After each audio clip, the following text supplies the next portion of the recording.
सज्जनों,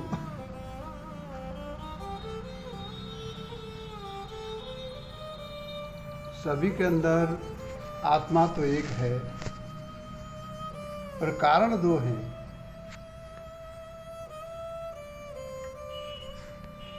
कारण दो कैसे? जो कि अणु और परमाणु तक जिसकी जानकारी है आत्मा की,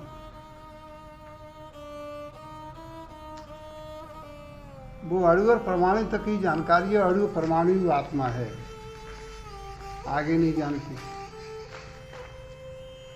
दूसरा कारण आत्मा का, जो विभू आत्मा हो गई है, विभू आत्मा जो हो चुकी है, वो अपने स्वरूप को भी जानती है और अपने स्वरूप के अंदर जो भी वेद शास्त्रों में लिखा है, जो महान पुरुषों का अनुभव लिखा है, सब कुछ उसको वो आत्मा देखती है। उसको विभू आत्मा कहते हैं, उसको विभू आत्मा कहते हैं।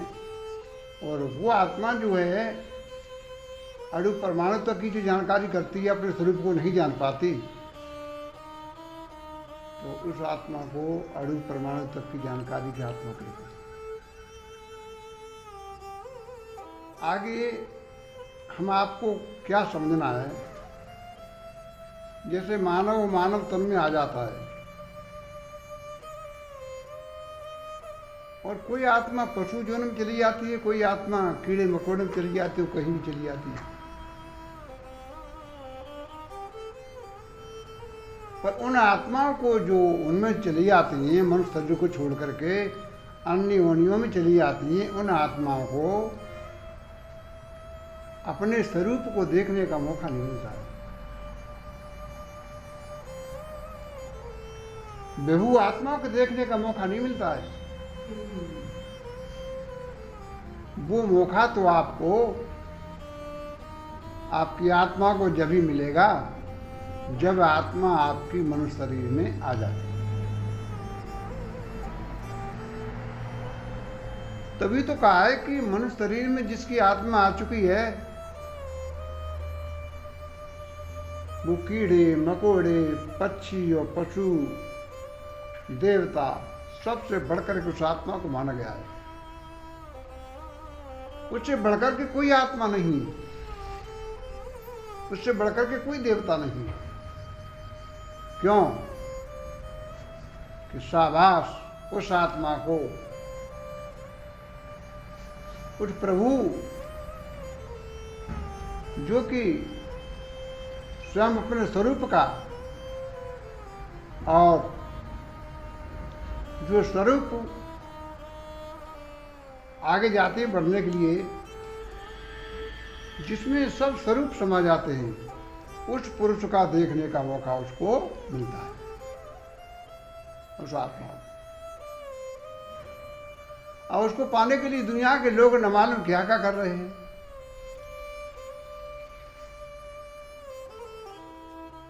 जाको जैसा विश्वास हो जाता वो कर बैठता है। आगे जानकारी कोई हो या न हो, उसके लिए, उस अपने स्वरूप से मिलने के लिए, अपनी आत्मा से मिलने के लिए, यानी लोगों की आस्था है अपने परमात्मा से मिलने के लिए, सभी धर्म ग्रंथ, सभी संत, सब महापुरुष एक ही बात कहते हैं। क्या कहते हैं? उससे मिलने के लिए तुम्हारे लिए अनेक रास्ता नहीं है।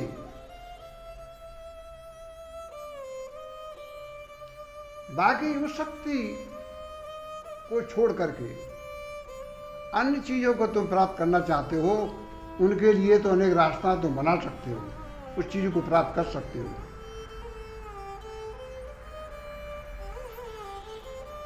पर वो शक्ति, वो पावर, वो ऊर्जा,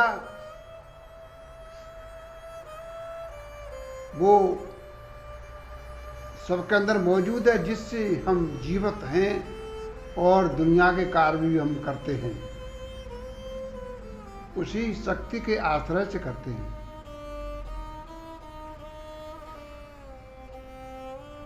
अगर आपके पास शरीर है, सब कुछ है, वो शक्ति नहीं है तो शरीर काम नहीं करेगा आपको।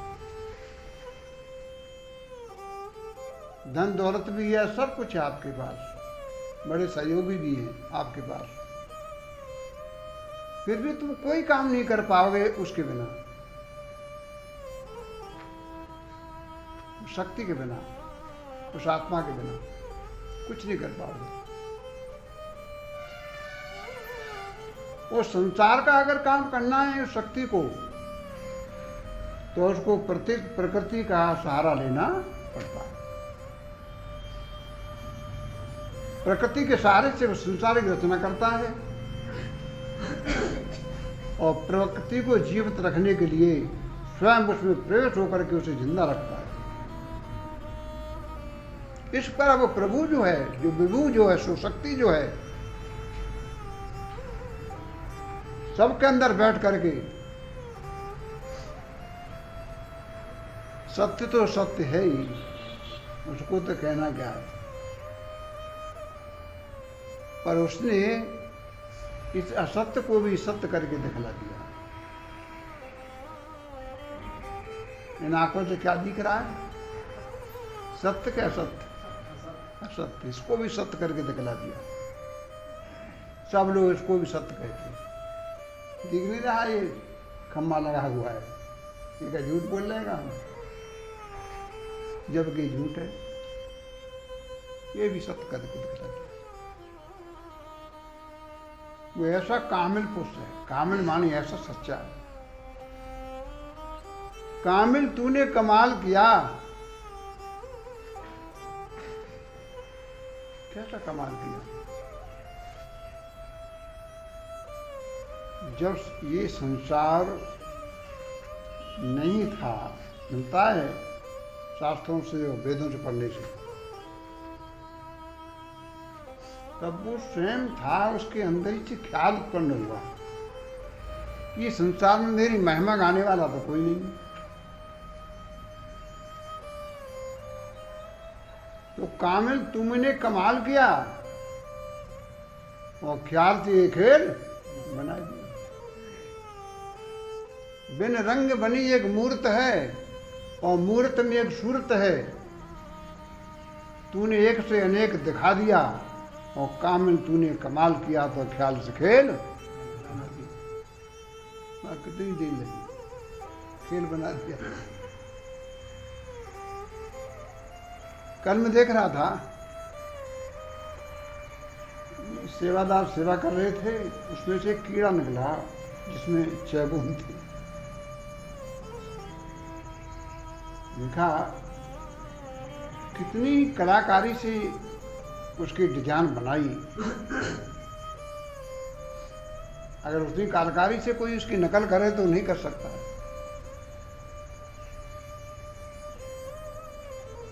हर चिड़ियों की शकल भी अलग अलग और उनकी बोली भाषा भी सब चिड़ियों की अलग अलग, हम देखते हैं, सुनते हैं, सबकी अलग अलग शकल अलग और बोली भाषा भी अलग सबकी।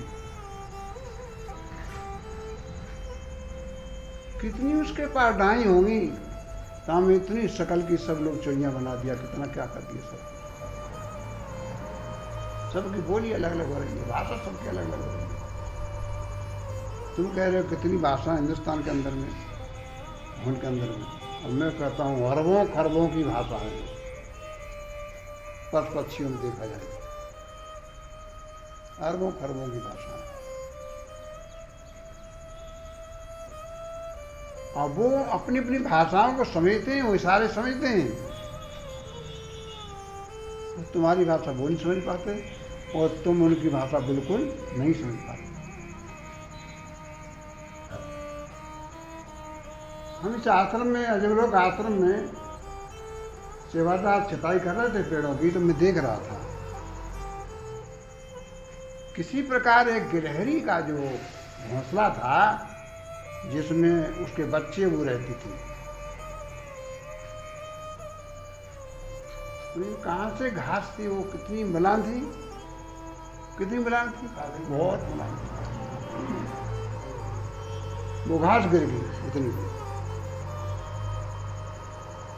रूह जो था, रूह भी और मजबूत है, वो इतनी कोमल थी, वो रेशम जैसी।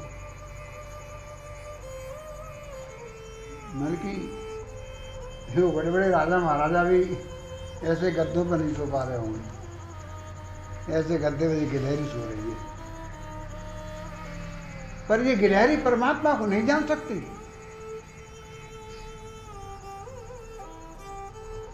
ये गिलहरी जो है अपने आप को, स्वरूप को नहीं देख सकती।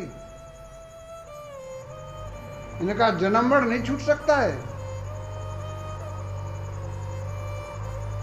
ये प्रभु के घर नहीं पहुंच सकती। ऐसा आराम तो खूब कर सकती है, पर इन चीजों से वंचित रह सकती है। दूसरा दिन ये काम हो रहा था, वो अपना सामान ढोड़ो करके फिर उसने ढोने लगे। हमने कि इसको छेड़ना मत था, इसको बन जान दो, इस मकान को तुम यहाँ बना रहे हो, वह वो अपना वहाँ बना रहा है, वो बना रही आराम से। लकड़ी बांधने का जो रस्सा पड़ा हुआ था, वो कमी पड़ गई उसको घोंसला को डांटने के लिए। अब वो रस्सी को ले जा रही थी, रस्सी लेकर के जब उस पर नहीं चढ़ सकी तो उसने रस्सी काटना शुरू कर दिया। बताओ, उसे ज्ञान नहीं है संसार का, संसार का ज्ञान नहीं, उसे नहीं है ज्ञान। संसार का ज्ञान है उसे, पर आत्मा का, परमात्मा का ज्ञान नहीं है। ऐसे ही जब तक मनुष्य संसार का ज्ञान के बाद में अपने आप को जानने का ज्ञान नहीं होगा, परमात्मा का ज्ञान जानने का नहीं होगा, तो मनुष्य पशु उस गिलहरी की समान है, उसका ज्ञान नहीं हो सके। उतना ही ज्ञान उसे है और उतना ही ज्ञान मनुष्य को है।